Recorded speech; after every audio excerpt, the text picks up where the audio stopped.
I am so pleased to be here. It is important, however, that you're here. I presume you're watching television. I presume you're reading the newspapers. Maybe you're on Facebook and Twitter and all those other things, more than I am. This is a challenging time in the history of our country for those who are focused on making sure that government remains an effective partner of the private sector and of individuals to make the quality of life and the character of our country better than it is today, and to maintain the quality that we have always known. This is a challenging time. There are an awful lot of people in this country today who believe that public employees, as well as retirees, are people who were overpaid, overbenefited, and underworked. Are there some people in federal, state, or local employment who are not carrying their load? There are. You worked with some. Do we need to cull them from the active employees? We do. However, having said that, I want to tell you a little story. I've been in the Congress now for 30 years, and I'm not looking to retire. Let's make it clear, perfectly clear. I want that message to go forward.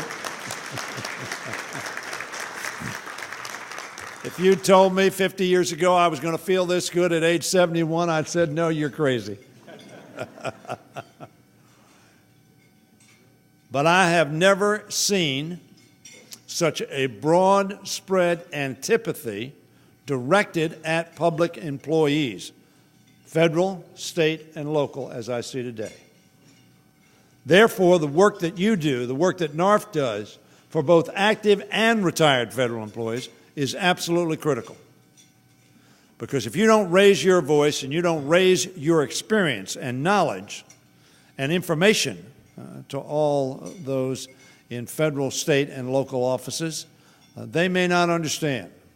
Very frankly, some of the leadership in the Congress of the United States is talking about how overpaid relative to the private sector federal employees are. That's bunk. That is bunk.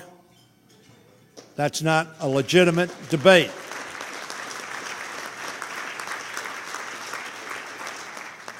I asked CBO to do a comparative study for me just a few months ago to make sure that the information I've been operating on since the 1980s, when we passed in 1990 and George H.W. Bush signed the Pay Comparability, FEPCA we call it, Federal Employment Pay Comparability Act, when we passed that, what essentially it said is we are going to key our pay to the private sector. And in fact now, as you know, the Pay Advisory Committee says we are substantially behind our private sector counterparts. Now, some people very simplistically say, oh, well, look at the median salary of federal employees versus the private sector. That's correct. In some respects, it looks better. Why does it look better?